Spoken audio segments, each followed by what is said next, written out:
कहानी है दो नन्ही वीरांगनाओं की। जब भारत गुलाम था और उन्होंने सामने से जाकर सिर्फ 15 की उम्र में अंग्रेज अधिकारियों पर गोली चलाई और वे बिल्कुल भी नहीं घबराई।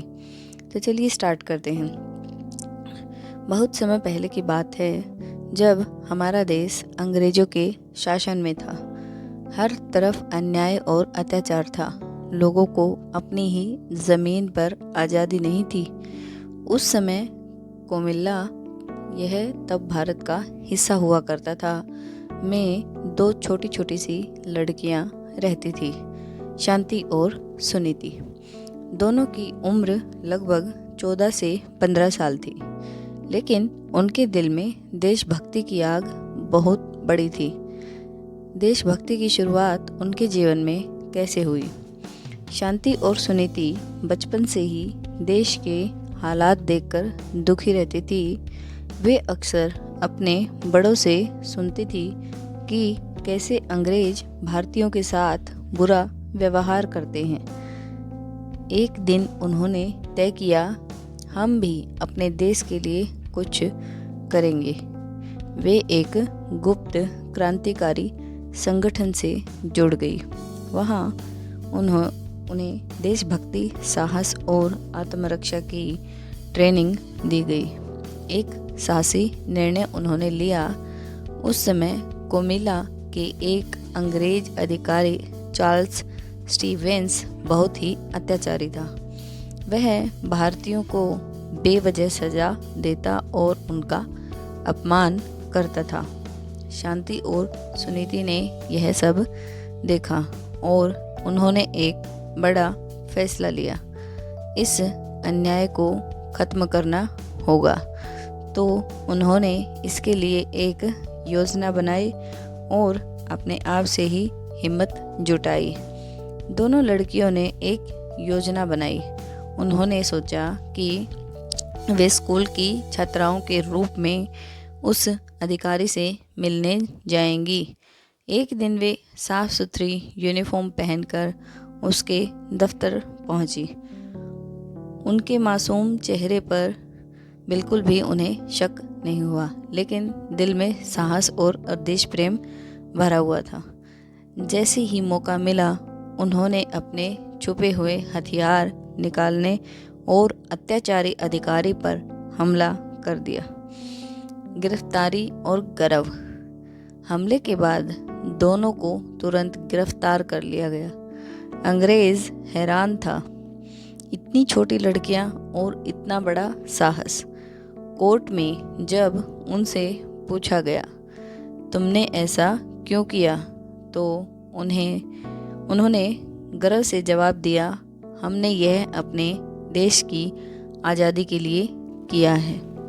उनकी बात सुनकर हर भारतीय का सिर गर्व से ऊंचा हो गया। बलिदान और प्रेरणा की साक्षात तस्वीर की तरह वो दिख रही थी। शांति और सुनीति को सज़ा दी गई, लेकिन उनका हौसला कभी नहीं टूटा। वे मुस्कुराती रही और अपने फैसले पर गर्व करती रही। उनकी बहादुरी ने पूरे देश में एक नई ऊर्जा भर दी। लोगों को समझ आया कि आज़ादी की लड़ाई में उम्र नहीं, हिम्मत मायने रखती है। कहानी तिरंगे की शपथ। एक और कहानी मिलती जुलती है, बिल्कुल इसी के जैसी। साल था 1942। पूरे भारत में एक बड़ी लहर उठी थी, भारत छोड़ो आंदोलन। हर कोई आज़ादी चाहता था। हर दिल में एक आवाज़ आती थी, अंग्रेजों भारत छोड़ो। असम के एक छोटे से गांव में रहती थी एक निडर लड़की, कनकलता। उसकी उम्र सिर्फ 17 साल की थी, लेकिन उसके सपने बहुत बड़े थे, आज़ाद भारत देखने के। देशभक्ति की चिंगारी उसके अंदर मानो धधक रही थी। कनकलता बचपन से ही देशभक्त थी। उसने अपने आसपास लोगों को अंग्रेजों के अत्याचार सहते देखा था। वह अक्सर सोचती, क्या हम कभी आज़ाद होंगे? धीरे धीरे यह सवाल उसके अंदर संकल्प बन गया। आंदोलन में भागीदारी। जब भारत छोड़ो आंदोलन शुरू हुआ तो कनकलता ने भी इसमें हिस्सा लिया और वह मृत्यु वाहिनी नाम के एक समूह से जुड़ गई। यह ऐसे युवाओं का समूह था जो देश के लिए अपनी जान देने को भी तैयार था। एक दिन गांव में बड़ा जुलूस निकला। सबका लक्ष्य था पुलिस स्टेशन पर जाकर तिरंगा फहराना। कनकलता ने अपने हाथ में तिरंगा लिया और सबसे आगे खड़ी हो गई। लोगों ने उसे रोका, तुम बहुत छोटी हो, पीछे रहो। लेकिन उसने दृढ़ आवाज में कहा, आज पीछे हटने का दिन नहीं है, आज देश के लिए आगे बढ़ने का दिन है।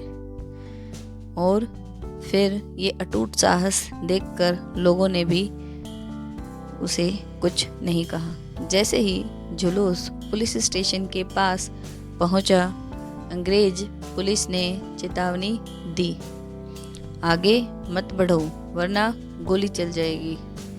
लेकिन कनकलता नहीं रुकी। वह तिरंगा ऊंचा उठाकर आगे बढ़ती रही और जोर से बोली, वंदे मातरम, वंदे मातरम। अचानक गोलियां चलने लगी, लेकिन कनकलता गिरते हुए भी तिरंगे को झुकने नहीं दे रही थी। उसके हाथ से झंडा नीचे नहीं गिरा। अमर बलिदान। उस दिन कनकलता ने अपनी जान दे दी, लेकिन उसका साहस अमर हो गया। उसके बलिदान ने पूरे देश को हिला दिया और लोगों के दिलों में आज़ादी की मानो आग ही लग गई। और जो भी चल रहे थे संगठन, उनमें यह और ज़्यादा तेज़ी से भड़क गई। आज भी उसका नाम गर्व से लिया जाता है। एक ऐसी बेटी जिसने तिरंगे की रक्षा करते हुए अपने प्राण न्यौछावर कर दिए। सीख। देश के लिए प्रेम सबसे बड़ा होता है। सच्चा साहस डर से बड़ा होता है। एक युवा भी इतिहास बदल सकता है। आपको नन्ही वीरांगनाओं की स्टोरी कैसी लगी और बताइए।